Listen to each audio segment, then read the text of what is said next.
Сәлем достар, қазір мен сіздерге жеңгем екеуміздің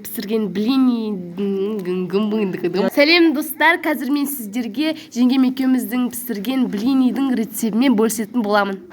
Ол үшін ең бірінші керегі 5 жұмыртқа, 200 грамм ұн, 600 көрінбей жатыр, 600 миллиметр.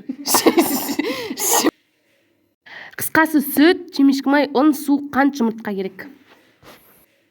Ең бірінші осы жұмыртқаны жарып, 5 жұмыртқаны кезектен кезек жарып,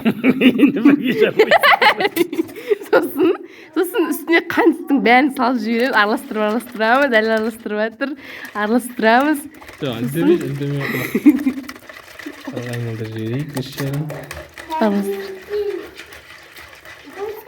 Болды. Сосын үстіне сүтті құйып жібереміз. Сосын тағы тағы су құямыз, сосын шемешкі майды құямыз, сосын бәрін қазір деп араластырып жатыр.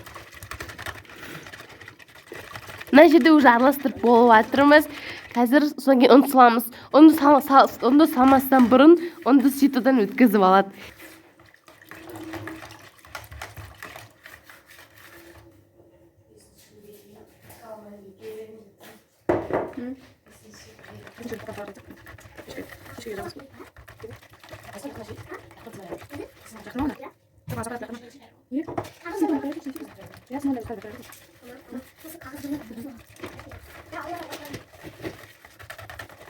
Біз араластырып болдық, біздің қоспамыз дайын.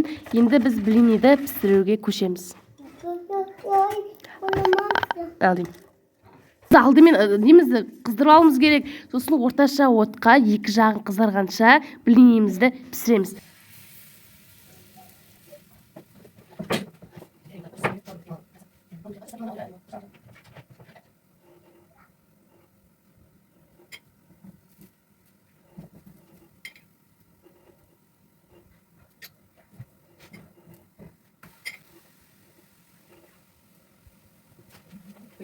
Осымен біздің блинийіміз дайын. Қалауларыңызша безендірулеріңізге болады. Астарыңыз дәмді болсын. Біздің арнаға тіркеліп, лайк басып, комментарий 30 жазуды ұмытпаңыздар. Сау болыңыздар!